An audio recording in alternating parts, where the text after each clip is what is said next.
This podcast is brought to you in part by Sing and Dog Double Reed Supplies. Sing and Dog Double Reeds is an online double reed shop and one of the largest suppliers of high quality and affordable professional and student reeds for oboe and bassoon in the USA. Please visit www.singanddog.com to see all of their products. That's SINGINDOG.com. Janet Engel loves the oboe. She has built her business on providing high-quality, handmade reeds, education, and a sympathetic ear to oboists across the country. When you order from Janet Engel Reeds, you get prompt communication, reeds or cane handcrafted to your specifications, and cheerful, friendly customer service. All orders are mailed within 1 week, sometimes much faster. Single orders or monthly reed subscriptions are welcome, and she'll work with you to find the combination of response, resistance, stability, and flexibility that's right for you. Double Reed Dish listeners can use the code DISH, that's DISH, all caps, for 10% off your first order at janetengel.com. Hi, I'm Galit Countess.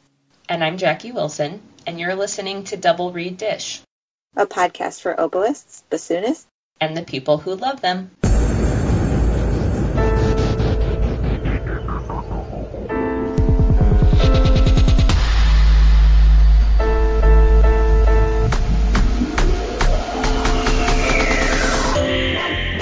Hey everyone, we are in the car. Sorry for all the background road noise.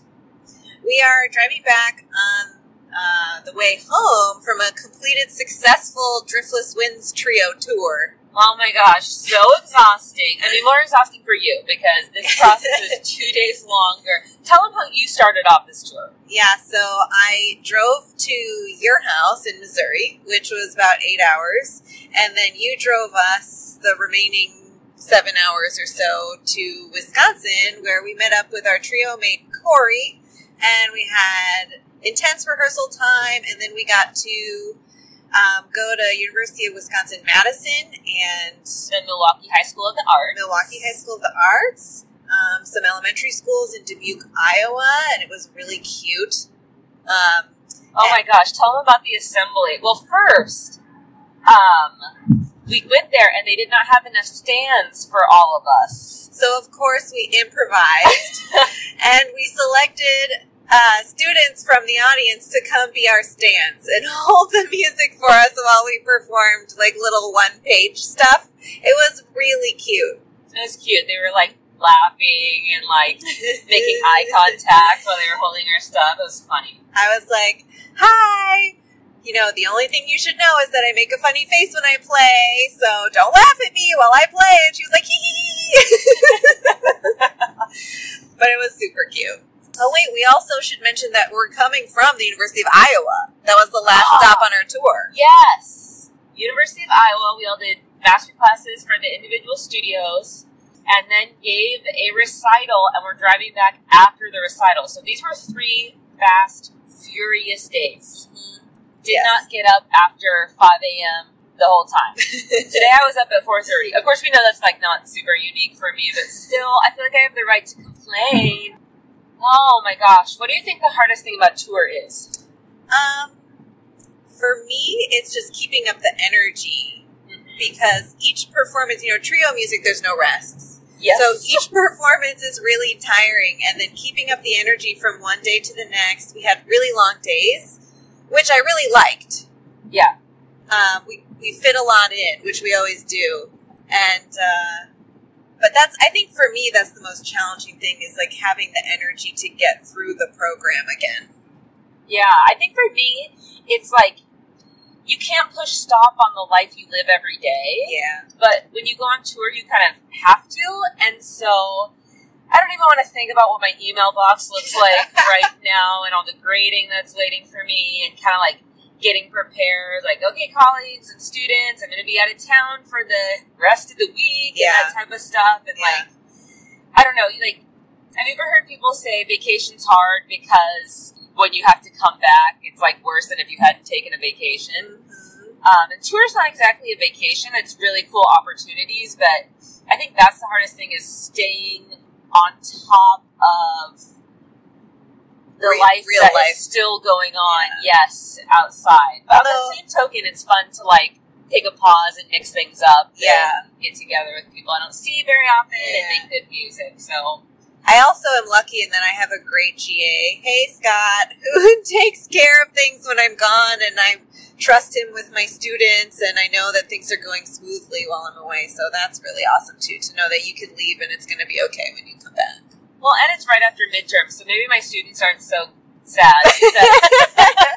Oh, Dr. Wilson, we'll miss you. Let's go get pizza. So what was your favorite part of tour?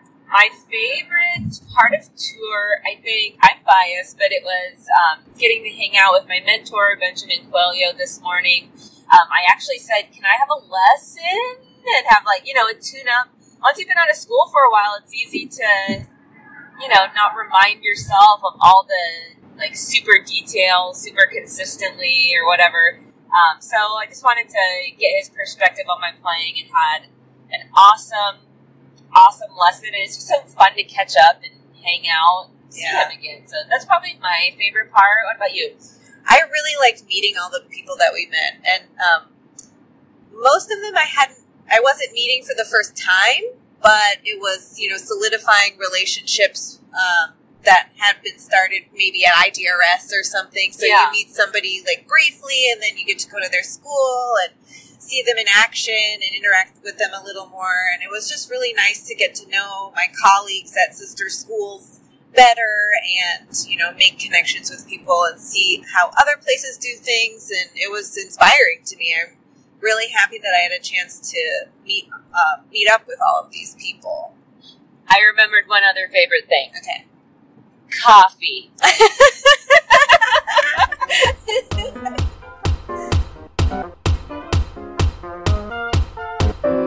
Since day one, Genda reed knives have been the highest quality and the sharpest reed knives on the market, and Genda Industries has been a driving force in educating double reed players on how to sharpen and maintain their reed knives, since it is the single most important tool in our reed making kit. Now, Genda has launched a full line of sharpening equipment to meet your sharpening needs. They are offering a wide variety of full-size and travel-size sharpening stones, strops, and compounds that can be utilized in the studio, the music hall, or on the go, and will make your sharpening better. You've got a good reed knife, now it's time to start using good sharpening equipment.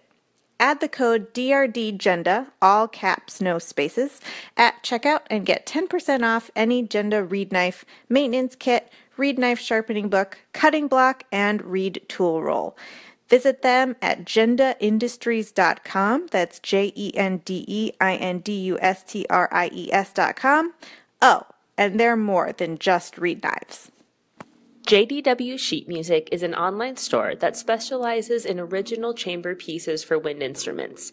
The website offers a variety of music transcriptions of composers like Debussy, Bach, Piazzolla, and Rachmaninoff. Owner and arranger Jessica Wilkins has produced over 60 chamber music arrangements featuring oboe and bassoon. Jessica's works have been performed at colleges across the country, as well as the 2015 IDRS conference in Tokyo, Japan. For access to the entire JDW Sheet Music catalog, visit www.jdwsheetmusic.com.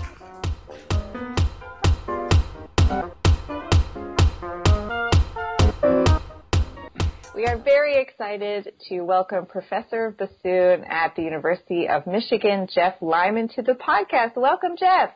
Thank you very much. Glad to be here.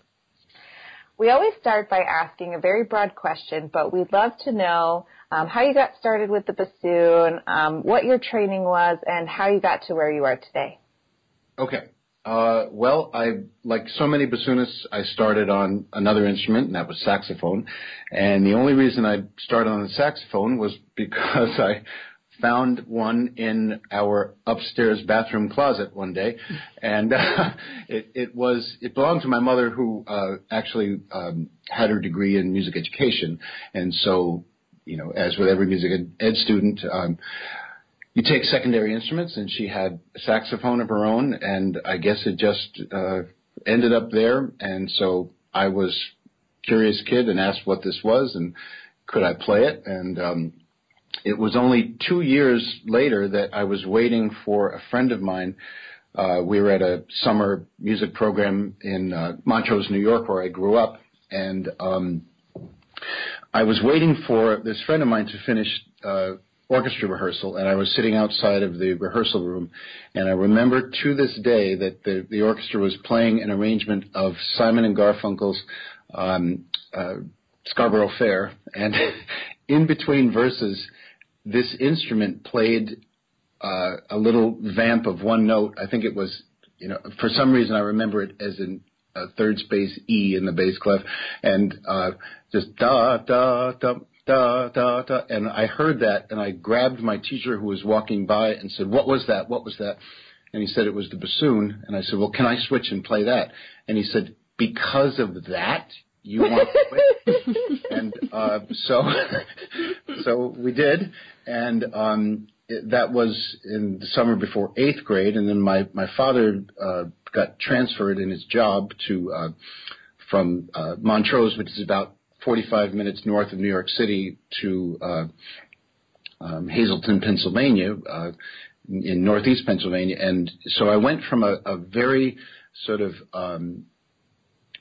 strong music program to one that nearly didn't exist in my junior high in Pennsylvania. And then in high school, went to another school district, and the orchestra program was better there. But I still had only, I had lessons during my freshman year of high school, and then that bassoonist with the Northeast Pennsylvania Philharmonic, Gail Ober from Lancaster, PA, moved away.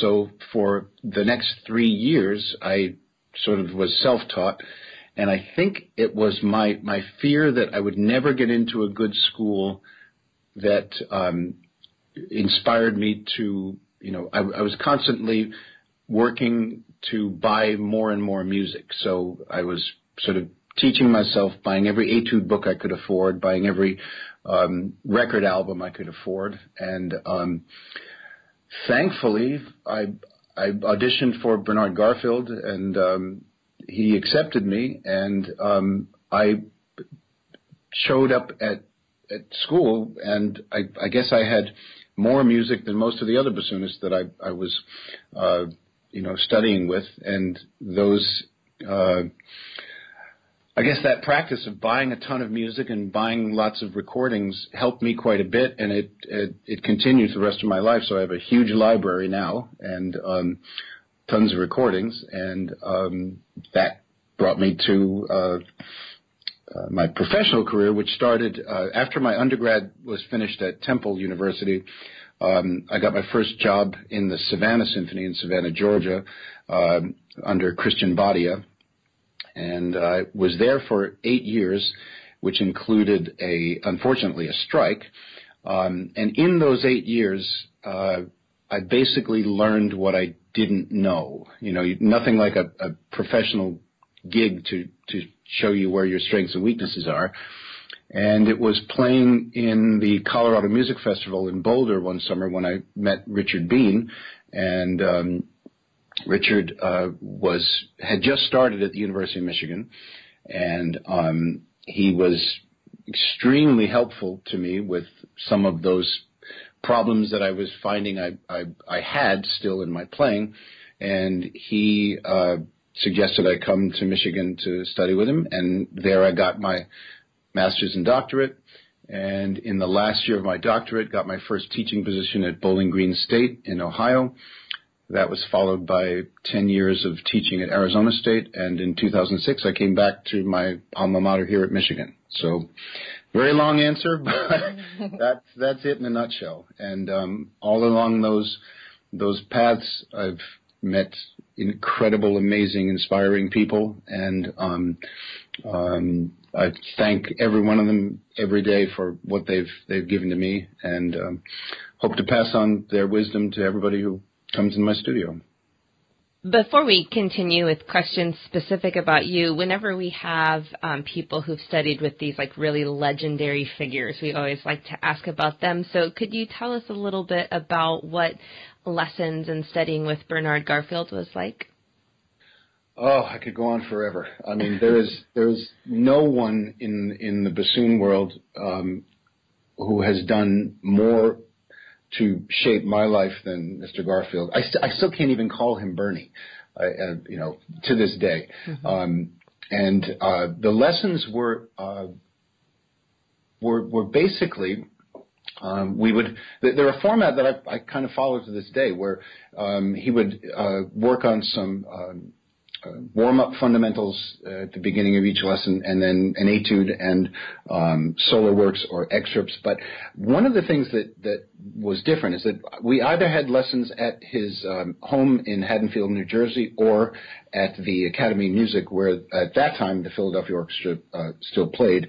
And so the biggest takeaway from Mr. Garfield's lessons were that everything, especially, of course, the orchestral excerpts, everything was related to context. And by that I mean that I'm thinking, for instance, of there was one time he had me go through from start to finish the Saul Schoenbach contemporary excerpt book. I'm not remembering the title exactly, but it was after Stadio, and it had works by Hindemith, Prokofiev, Stravinsky, all even like lesser known things by Bloch and everyone. So I remember the day that we were working on the Prokofiev Third Piano Concerto, where I realized he said something about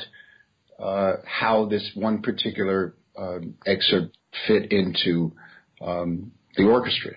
And there was some light that went on in my head, and I thought, every time this guy tells me something, it's about my relationship to somebody else. And that never left my head, that the value that I took from his work was not just how to play something, but how to play it with everyone else involved, and the subtleties of shaping a phrase because of this or that line in the cello, or making sure that in Strauss Till Eulenspiegel, this syncopated passage, all you have to listen for is the flute, and so he in so many ways just made me realize. I mean, I use this phrase very often, that with bassoon, we're always the mixer, never the gin, and we are an instrument that thrives on relationships with other instruments, and we musicians have to thrive on a relationship with other musicians. So in many ways, I think that realization, that one day, saved me a lot from the sort of this affliction that so many people have in music, where you are identified by the chair in which you sit, and you may be happy in one chair, but 2 feet to the right or left would make you miserable. And I think I learned from Garfield that your part is critical to the whole, and every lesson, whether we were working on a major concerto or an excerpt or just anything, he never said a word to me without the context of how your part fits in with everything else. And I think that's one of the qualities that made him such a brilliant orchestral player, and that attracted me to his playing and to his recordings. I quote him every day of my life. I mean, I owe him everything. That's a great philosophy for life in general, too, I wonder if that also helps people with performance anxiety. You think, oh, I have a solo, but it's not really a solo most of the time. Right. Exactly. That's a great point, because the more you rely on those around you, the more you realize you have that network right there. And I remember, just when you sent me typical questions, and one of them was about performance anxiety, I thought, well, it's such a strange thing to talk about when you're not in it. I try to go out either in recital or orchestral performance or whatever it is, as absolutely prepared as I am. And I think the way I face performance anxiety does hinge a lot on the relationships you expect to have in whatever performance situation you're facing. So I've got fantastic colleagues here. I've gotten to the point where with some of them I know they're playing so intimately that I'll rely on that for that trusting those things that I know will come from those artists to bolster whatever hard passage or difficult entry I might have in a chamber piece. So yeah, that concept that I got from Garfield and that I see in every single performance, I think, is what helps to manage performance anxiety. It never completely takes it away, but I think preparation and thorough practice should give you the confidence to be a part of that relationship. And so I don't know if that makes any sense, but that's how I approach that. Yeah, that's awesome. I love that. We had a lot of listener questions in anticipation of your interview, and I'd like to ask a question that sort of both Emily and Dylan posed, but basically, what do you tell collegiate bassoonists who want a career in academia? And on the same token, how do you determine who to interview when you're searching for a position? Sure. Well, I saw those questions posted, and I've been thinking a lot about how best to answer them. As far as training in order to go into academia, I'll start with maybe an approach that they didn't expect, which is think of the file that we those of us on, say, a search committee ask you to submit when you're applying for a job. So if I focus on those materials, it might sort of looking backwards, show what kind of training is best for an academic position. So when you apply for a teaching position in a university, we typically ask for, of course, a set of recordings. Excuse me. These sometimes universities specify live recordings, sometimes they don't specify them. But one word of advice I would say to everyone who thinks that down the road they might apply for an academic job is start building a video and an audio resume for yourself. Record every concert that you possibly can. It's getting so easy now to just simply have really good recordings of everything that you do. So build both a paper resume and an audio or video resume. The more that we can see of you in, say, so sort of the concert environment, the better. And in that collection of videos or audio files, build a broad picture of yourself, because one of the distinctions that I look for when hiring a colleague or when picking a student for, say, the DMA program, is the depth and breadth of their experience and their repertoire. Because the academic environment is one that not only encourages a broad approach to repertoire, but in fact, in my mind, requires it.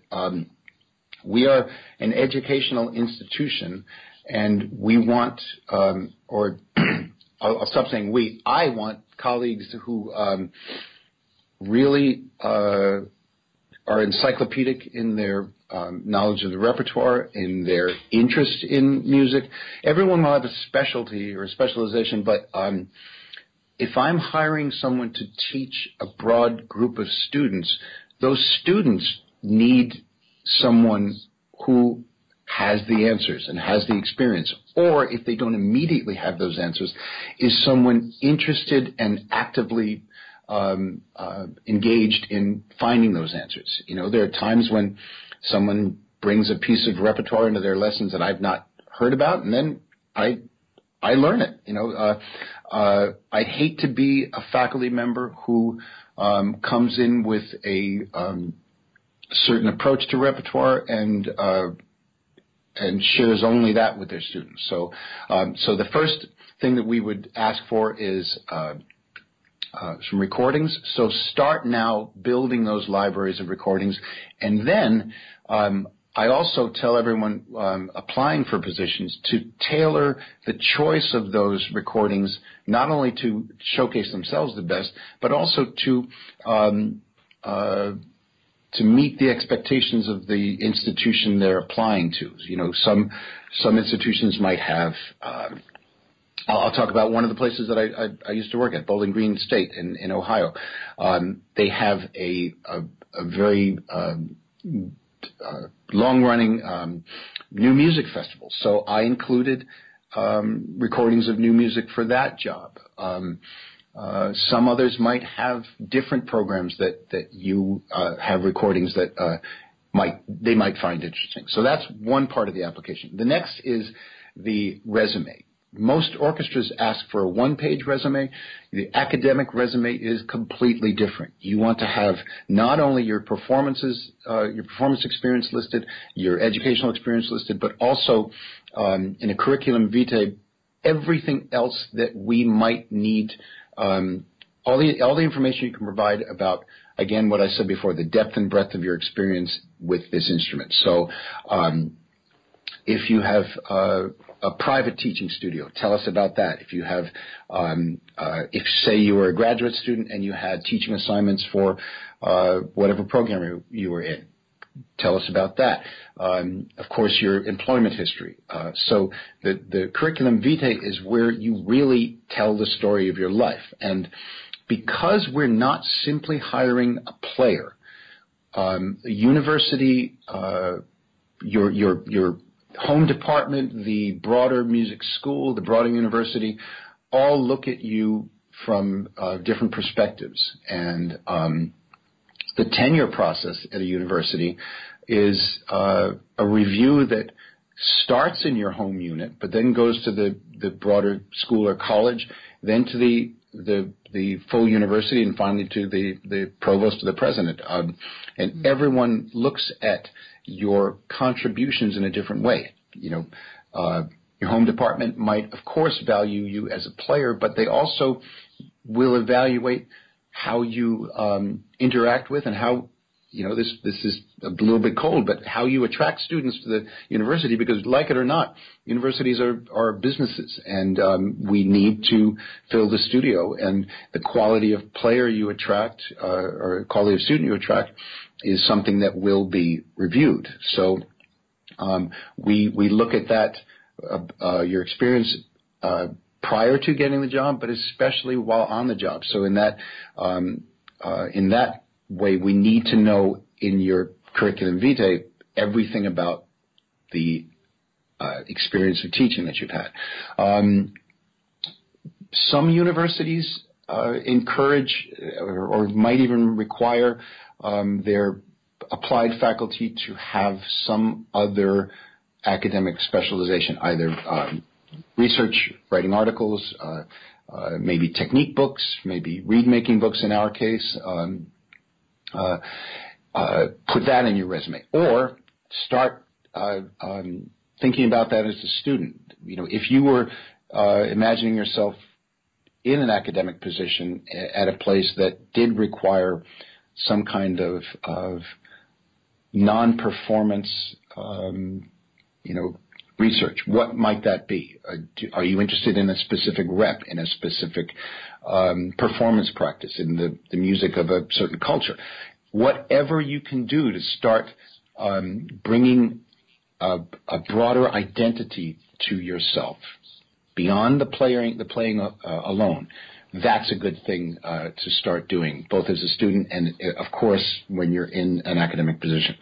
Then finally, besides the CV and the recordings, we'll of course be checking references, because everyone who's a musician knows it doesn't matter where on stage you might walk, there's going to be someone there you've worked with before. So we musicians are a huge family, but also a tiny family at the same way, where everyone knows everyone.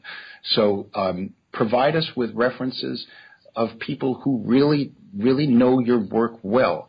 The best thing for me when I'm reading a file is to find letters of recommendation that really go deep into a person's experience, and they're not limited to those 2-paragraph things from a famous musician that, yes, I met so-and-so in a master class. Their intonation was great. Signed XYZ.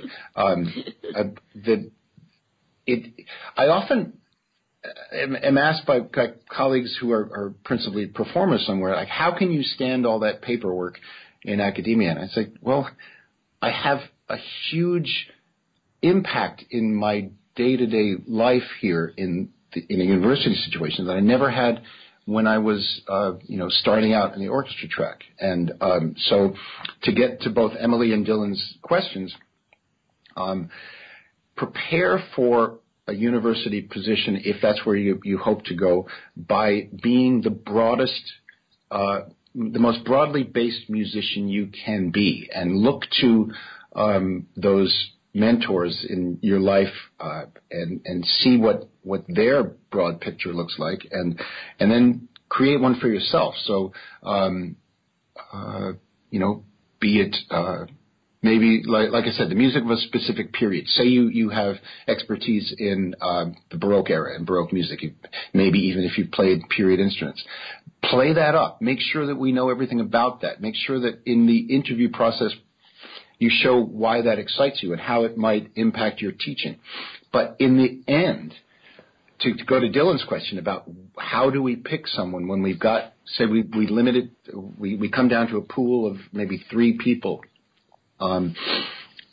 Once we bring them to campus, and that's another differentiation between the typical, say, orchestra audition and the interview process for hiring an academic position, is that the university pays for your travel and your housing during the interview. Orchestras don't do that. So when we bring someone to campus, they're going to have interviews with the search committee, with the dean, possibly an open interview with faculty members. Very often a search process might include putting the candidate into a room where other faculty members might come in and chat with them a bit. You might have a get together with the current students in the studio for them to ask you questions. So that very process, to have all of those interviews, is incredibly different from the orchestral audition process. And I love that about the academic process, because you get to be yourself in so many different ways. You get to express yourself. We will be looking, as far as the search committee, we will be interested in how you interact with us off the stage as well as on the stage, because 99% of the time you are interacting with your colleagues here, it's not on the stage. So the relationship that we hope to have with you is being examined in that process. So we both will be looking for, obviously, the best player, the person who exhibits the best teaching, who exhibits a record of performance and or teaching that promises to continue over the long time frame. And then, we're looking for colleagues. We're looking for personalities that can attract great students. We're looking for a person you want to play recitals with, that a person that you are confident that when a student enters their studio, they're going to come out having learned something terrific. And so that's part of the interview process. You'll also have usually an hour-long recital to give. So the recital is another fantastic opportunity for you to demonstrate a couple of things. I always advise my students when doing interview recitals to try to make a program that satisfies every person in that audience who's evaluating you, because it's a different kind of recital. It's not one that you might give to the general public.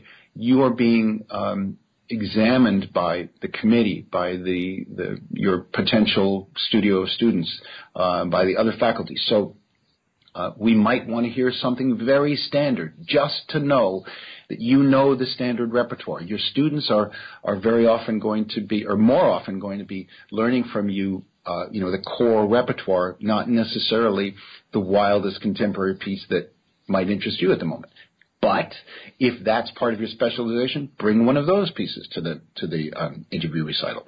So that, again, is like an hour-long demonstration of your strengths in many areas. The ability to demonstrate that, once you get into that teaching studio, you know what students need to learn. So do something standard, do something unusual, and then after the recital, you'll likely have a master class. So we will be looking at the candidates as to how they interact with the students, how they effectively address the playing that's happening right in front of them. I hate it when I'm interviewing a candidate and their master class sounds like a lecture on the piece rather than the task at hand, which is that student who's sitting in front of you. We want to know the effectiveness of your teaching by what you say to the student in that moment. Not that, say they play the Saint-Saëns Sonata and you give a lecture on the Saint-Saëns Sonata. No, if the kid was sharp on the first G that they played, I don't care about your lecture, So let's see. So I think I've got everything. We had interviews, recital, master class. Oh, one of the most important things. Breakfast, lunch, and dinner with the committee. If you're having a social interaction that is awkward, that's not good. But hopefully this example of looking at preparing for an academic career by looking at how you're going to be evaluated by, during the hiring process might give students an idea of how to prepare for it. So I hope all of that said answers Emily and Dylan's questions. But if not, they know where to find me. We got several questions for you about instruments. So we're going to kind of combine some questions. Christopher wanted to know about your bell bassoon, what your experiences have been with that, what made you want to get a bell bassoon, and then Carissa is kind of experiencing cost as a prohibitive factor in getting a bassoon and feels like her current instrument maybe holds her back. So she wanted to know about, does expense make playing easier? And so we thought it would kind of be just a broad question about equipment and how you approach equipment and advise your students on equipment, given that we play a very expensive instrument. Right. Wow. Okay. Well, before I answer specifically about the bell, which I adore, I'll tell you the instruments that I've had throughout my career. And I mention this only because I'm happy to say that I've played bassoons by several different makers, and that might be why I now play a bell. My first instrument, believe it or not, was something I got as an undergrad, at the start of when did I get it? I got it in high school. Believe it or not, a 3000 series Heckel, which was probably made when Brahms was alive, but it was one of those things where we got it. It was somebody had it in New York City, and we bought it. And to me, it was a Heckel, and I played a 3000 series Heckel for my first 3 years in my undergrad study, and then of course I needed something more modern. And at the time, Mr. Garfield's teaching assistant, Kathy White, now Kathy Vigilante, was coming back from Europe. She used to play in the Hague Philharmonic, and she picked up a Puchner and brought it back. I bought that, and it was a fantastic Puchner. I loved it, and that was what I had for my 8 years in the Savannah Symphony. When I got my master's and doctorate, I went to a Fox 601, and I loved that one. That got me all the way through to my time. That lasted me through Bowling Green, Arizona State, and my first year back at Michigan. And that's when, unfortunately, Hugh Cooper passed away, and his family was selling some of his instruments, and they asked if I wanted to buy his 6000 series Heckel, and that's what I had just before the Bell. So I played professionally on 2 Heckels, Puchner, a Fox 601, and now a Bell. So to answer the question about the Bell, Christopher's question, I found that every time at, say, an IDRS conference or a double reed day, when I had a chance to play the Ben Bell's instruments, I loved them. I picked them up and just thought they were the greatest instruments. And so I just had this itch in the back of my brain to get one, and I ordered it last year. It was nearly exactly a year when it was ready for delivery, and I put it together, started playing on it, and I fell in love immediately. The scale is incredibly even. It plays the entire range with such ease. Ben is an absolute genius at making the instrument seal well, and on top of that, it's a gorgeous bassoon. So if Christopher or anyone else is thinking of getting a Bell, just please go ahead and do it. And we live in a different world now, where so many of the bassoons that are being made today are excellent.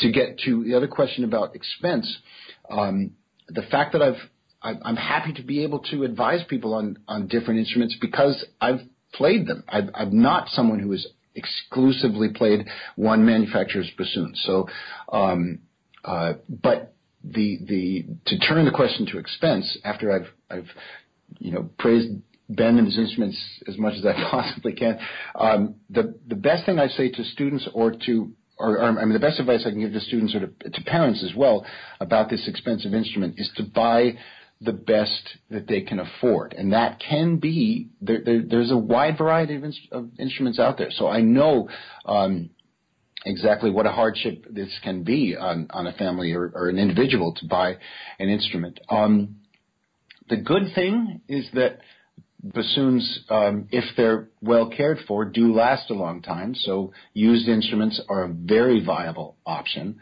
and I've got a couple students in the market for instruments right now, and I've told them the same thing.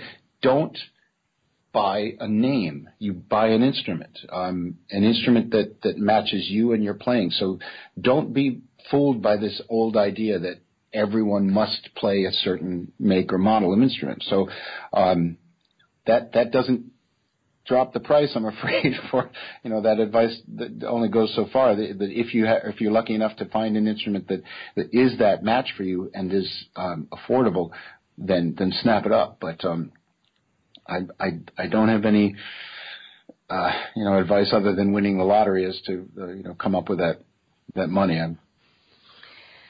Sean would like to know, what are some techniques you might use to lure new students to the instrument, and what are some exercises to train beginning bassoonists in their first lessons starting out to be successful right away? Okay. That's something I do have some ideas on. Every bassoonist I've ever spoken to, and including both of you at the beginning of this interview, ask about, what attracted you to the instrument.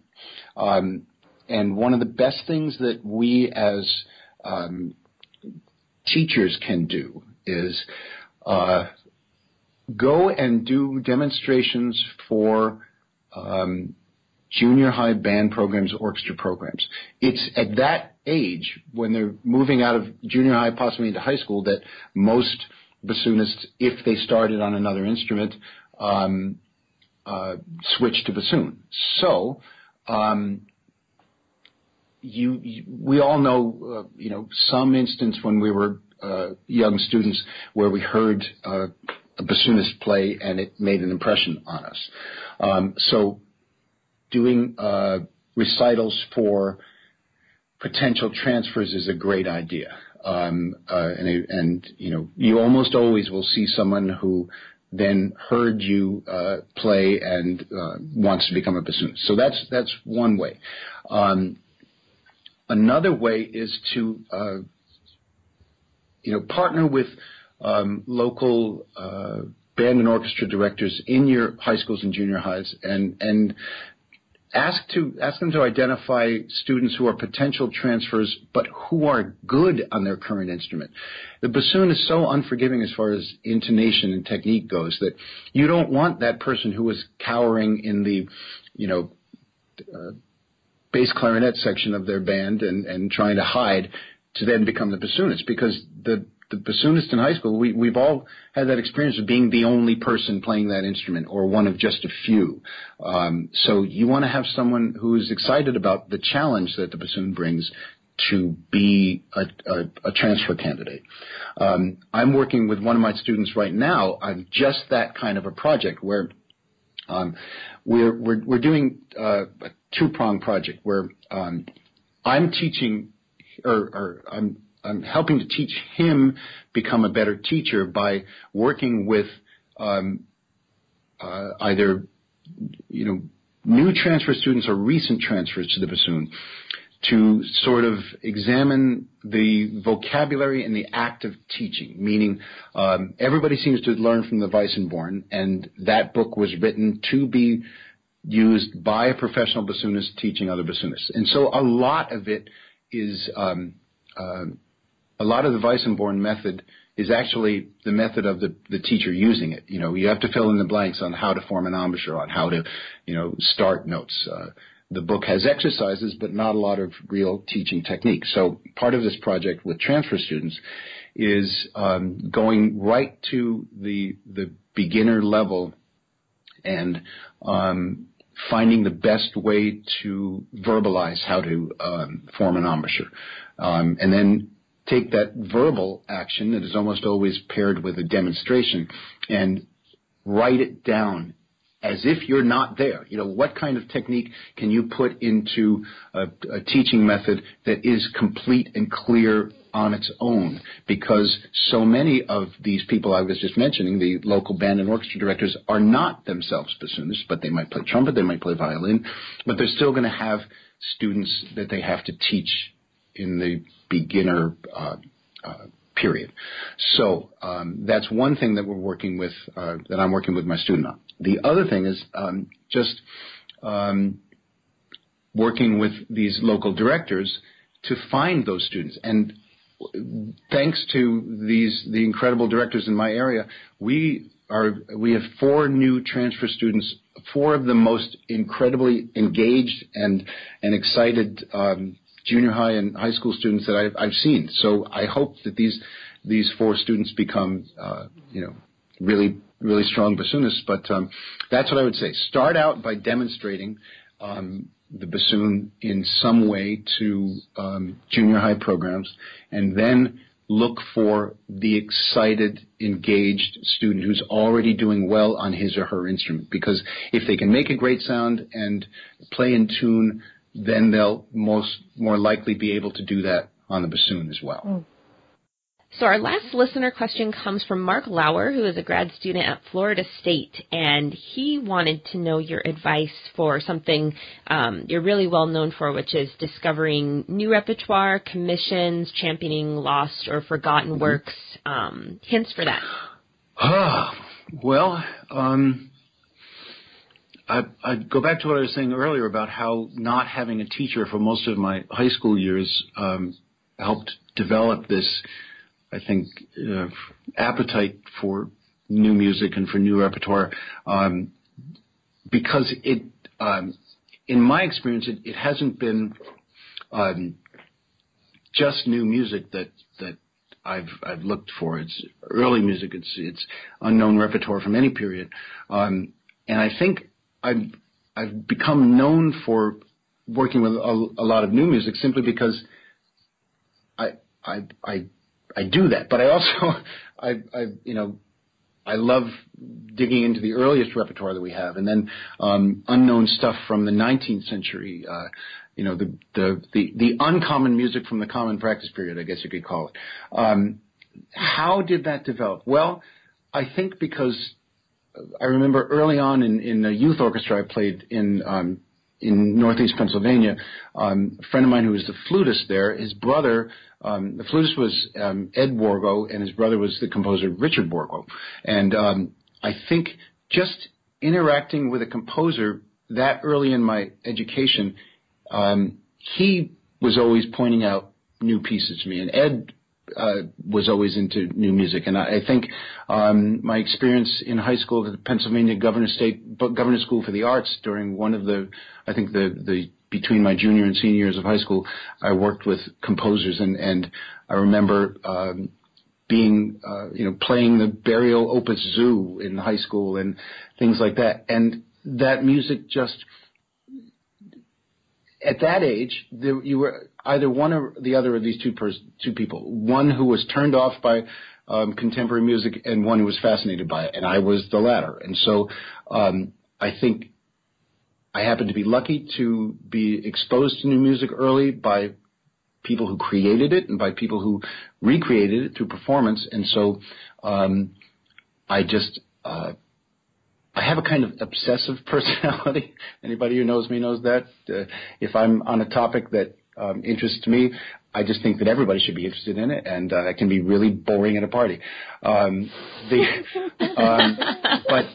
I think that was it. That just I was exposed to it at the right time, and I like the energy that the search for new music brings to my career, to my practice sessions. And I think the other thing about new music playing is that if a piece interests me enough to learn it, I'll talk about it in terms of the Stockhausen in Freundschaft.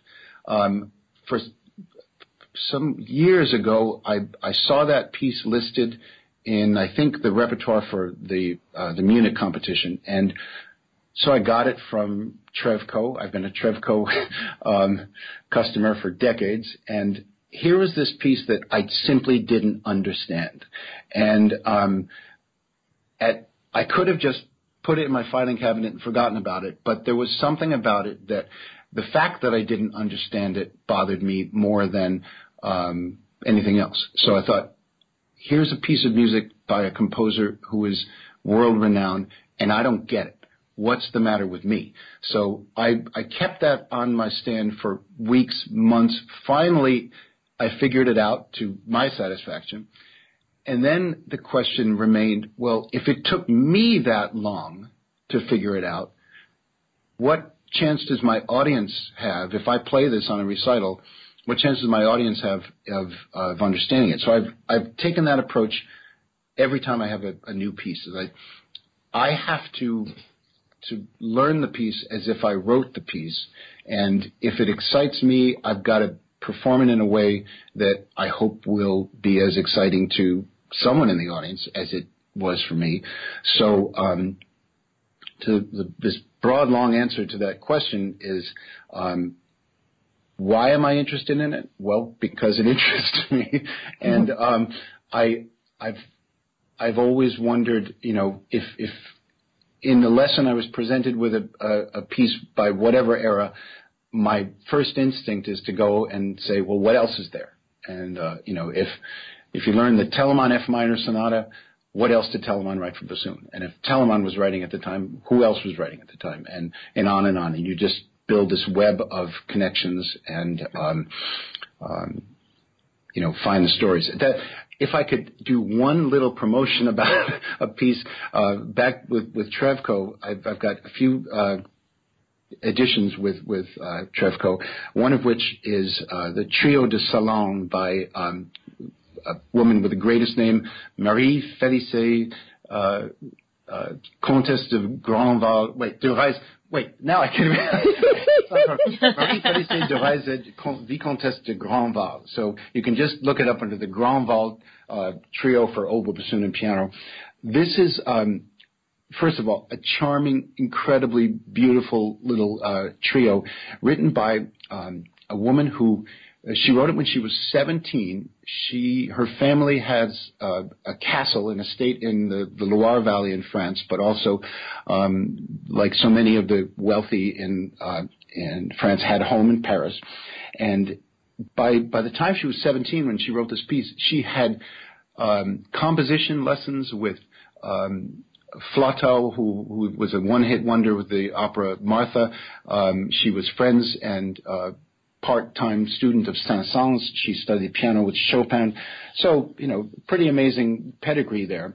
But because she was a woman, her works were very rarely played, but she found that she could get them played by hosting musical salons in Paris, by sponsoring musicians of every stripe, and while she was promoting her works, the chauvinism of the time, worked against her. They said, well, the only reason we're listening to this is because she paid for it. Well, she paid for it because that was the only way she could get her works played. So there was this reverse discrimination there, or well, not reverse discrimination, but she had the entrepreneurial spirit that we're so, which is a buzzword for today. And she was talented. She was gregarious. She for all the sponsorship of her own works that she had to finance, she also financed so many others. She was one of Saint-Saëns' biggest financial supporters. So I bring that up as an example of a work from the 19th century, from the period of music that gets played more than any other period, that I was happy to make an edition for, and so that can be the next piece of new music for some of the oboe and bassoonists out there. Take a look at it, the Trio de Salon by Grandval. I love it. And didn't Ives do the same thing? Yeah, basically, yeah. He's famous for having, worked in the insurance business, or actually helped to was one of the founders of modern insurance. But yeah, he did that because no one was likely to perform his music, and it was near the end of his life, I think, when Leonard Bernstein actually performed the Second Symphony of Ives, and supposedly Ives heard it on the radio and danced a jig after the performance. But if there are those composers out there with stories like this, I think it's a great privilege to be able to bring those stories to light, and yeah, we'll still have the Poulenc Trio to play again, but how about Grandval one night? Mm-hmm. Switching directions a little bit, I'd love to ask you about your approach to reed making and some advice that you can give for the struggling reed makers out there. Okay.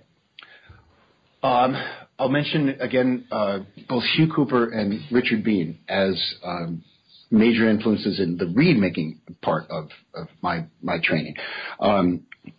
Cooper was just a fanatic about process and acoustics and the facts of bassoon playing, rather than the fairy tales, as he used to say. He in a reed theory class that I took with him once, I'll never forget this saying. He said, "Don't make reeds, make the same reed over and over." So he was very careful to do research on reed design, and he was famous for his handouts, and I have copies of handout that he made with comparison of a German-style reed based on the reeds of Knochenhauer and Moeller, and then prototype of what he called an American scrape reed, a Garfield reed, and then what he called the Cooper reed, which was an amalgam of what he felt were the best practices of the others, and also his sort of acoustical analysis of those reeds. So that was just that mindset was a very big influence on my approach.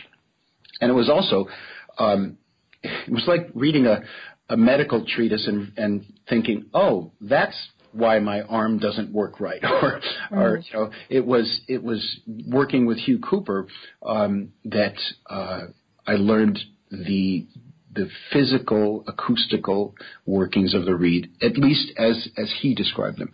And then Richard Bean was fantastic in his ability to diagnose things. And so he also took these reeds that I'll quote a phrase I used before. When I was in my first job in Savannah, I learned what I didn't know. Well, I learned when I came back to Michigan how little I knew about reed making. So with the combination of Richard's skill in reed making and Cooper's analytical approach, I came to mine.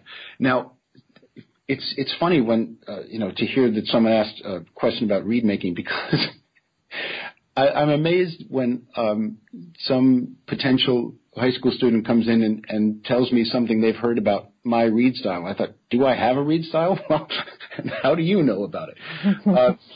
So I play on reeds that are, I guess, depending on the perspective, slightly harder than typical orchestral American orchestra reed, or a lot harder. But that's because I play a lot of recital music, and sometimes all of that new music and the sky-high stuff requires a slightly different reed. So without getting technical as to measurements, I can say that I use the Bell H shape, the Hertzberg style shape.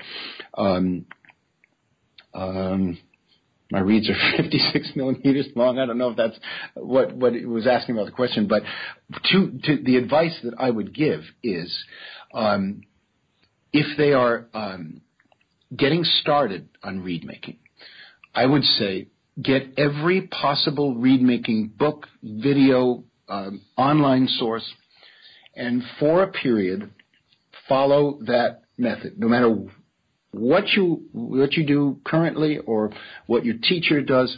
If someone has a published method and that method is successful, you should try it. Start to finish, do exactly what they say. And then after trying that, if you have your own method, take from that other method the things that worked better and discard those that didn't. And then go to another time. This is a great summer project. You know, for a couple of weeks, take the Glickman-Popkin book, for instance. And then for the next time, take maybe George Sakakini's book, or on and on and on. And go to every one of them, adopt the best practices, throw away the other ones. And then you'll come to your best reed-making process. I think that's what developed mine, because that's what I did, and don't second guess the author whose book you're looking at. Dive in, do it all, and then when you're ready to move on, take the best practices and make them your own. You're a very renowned pedagogue, and admission to your studio is competitive. And one thing our student listeners really love us to ask is, when you're listening to auditions, and I know you talked about the DMA a little bit already, what makes a student stand out, and how can they best display their potential in that type of setting? Okay. Well, first of all, the audition situation itself couldn't be more frightening for students. You come in, you've got a 15-minute block of time to help, this person sitting behind the desk help guide your future, which is as intimidating for me as it is for them, believe me. So what I want to know when that student comes in the room is, first of all, yes, I'm going to be listening to your playing. Yes, I will have read your application and your resume, and I've gotten a sense of who you are, maybe by email conversations, maybe a Skype lesson, maybe an in-person lesson. But in the actual audition, of course I'll be listening to your sound, but because of many of the things we've mentioned before about how late in life most bassoonists play, I hear a variety of sounds, and of course, a sound that is warm and dark and delicious is great. But sound is, for me, the most personal thing that a student will bring in and the easiest to adjust later on. So if for some reason the sound isn't right, that's not a big deal. If the intonation is good, that's one of the first most attractive things that I find about playing. If I don't have to look forward to lessons where I'm just talking about basic intonation, that's a good plus. So please play in tune. After intonation and sound, the technique you display, clarity of your finger-tongue coordination, of course, is important. But putting all of that together, those are the most basic things. Do you play in tune and do you play things well and cleanly? What I mentioned before, this idea that your choice of school and teacher really helps to determine your future. I'm going to interact with you. I'm going to either, play really bad piano accompaniment to what you've brought in, if I can do that, and I'll see how you react. I'll be interested in how you interact with me. These are personal relationships of students to teacher. What I was saying about Mr. Garfield earlier, and the fact that I still call him Mr. Garfield at my age, that was one of the most important relationships of my life. And so I have to put myself in the student's shoes and say, am I going to be able to bring something good to this relationship? And so I would say to the students, be interactive with the teacher you're playing for. Of course, we'll read all of the essays that go online that every university asks for, and I want to know that. But if you come in to the room and say I ask you a question about the etude you've played and I ask for something different, I want to see that you are interested in applying those suggestions. So the interactive nature of the audition is as important as all that preparation you brought to it, because that's what we musicians do. We prepare and prepare and prepare, and then we go into a rehearsal and the conductor says, no, do it this way. So if you're potentially coming to audition for me and to study with me, if I ask you to change something in the audition and you do it well, or you might have another question about it, and I can clarify that. If that happens in a positive way, that's great. If it doesn't, or if you don't understand things and you seem reticent to take a suggestion, why would you want to study with that person? So I would say prepare to the best of your abilities. Don't go far beyond them. Don't play. If you come in and play the Jolivet Concerto badly, that doesn't reflect well in your audition. But if you play something more reasonable and you play it beautifully, or you give a true picture of your state of playing at this moment, that's what I want to hear. And if on top of that I sense that we'd be a good partnership together, that's a successful audition. What is your favorite memory of a past performance? Oh, I read that in your set of questions, and I thought, what? How can I possibly?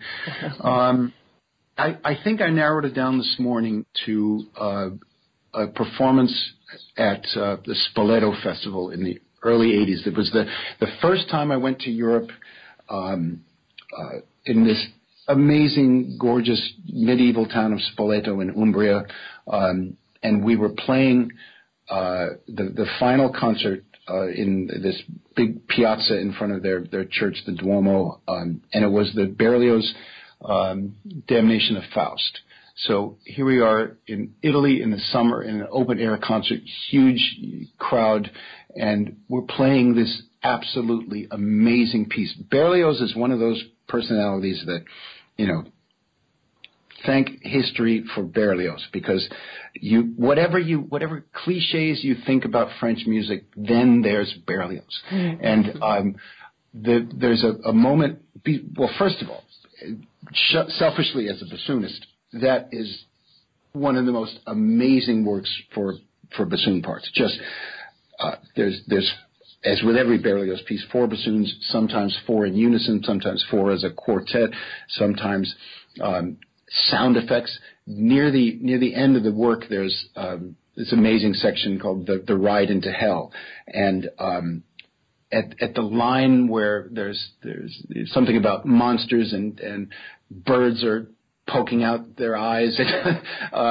Berlioz uses trombones and bassoons on the worst, nastiest low notes of the instrument to this day, and I think he probably went up to the bassoons and said, "Play me your worst, nastiest notes," and then took notes and put them into the piece at that point. And that among dozens, hundreds of other memories, that stuck out as one that I could talk about, because it exemplified for me one of what are the privileges of playing music. I work at a university where at any given moment somebody might be creating a protein or doing gene therapy or building a new kind of bridge that doesn't, fall down when people drive or walk on it. And I play bassoon, But that experience and many others of being in a place, in a moment, sharing this expressive art with all those people sitting out there and with all those people sitting next to you and playing these things, that's my privilege. That's why we continue to do this. And that's to tie it up with the idea of auditions.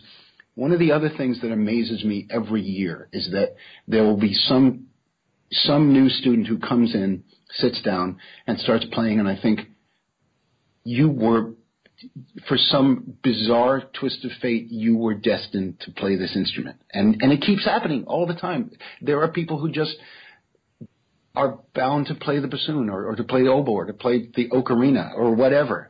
But in the 21st century, that still happens. And so that's the reason to keep going on. And I hope whoever on campus is, working on gene therapy likes to hear music. So. Wow, this was such an amazing interview. When our listeners inevitably want to follow up with you and your career, where can they find you on the internet? Okay, well, my personal website is jefflymanbassoon.com, and all one word. My studio also has a big YouTube channel with about 110, 120 videos so far that always updates. I'm very proud of the fact that it's mostly live recordings. So those performances are up there, warts and all. If there's good stuff, it's up there. If there's mistakes, it's up there. And some of the biggest mistakes on my channel are mine, not my students. But for potential recruits, they go and see what my students play on their degree recitals, and if that's attractive to you, come. If not, don't. There's plenty of other opportunities out there. So you can just search University of Michigan Bassoon Studio on YouTube, and then if anybody wants to contact me by email, it's jlym@umich.edu. So jlym@umich.edu. Awesome, and we'll link to your YouTube and website in the show description as well. Great, thank you. Thank you so much. This was awesome. Well, thank you, and I love this project that you're doing. I think you're doing amazing. You're creating an amazing resource, and I am so honored to be a part of it.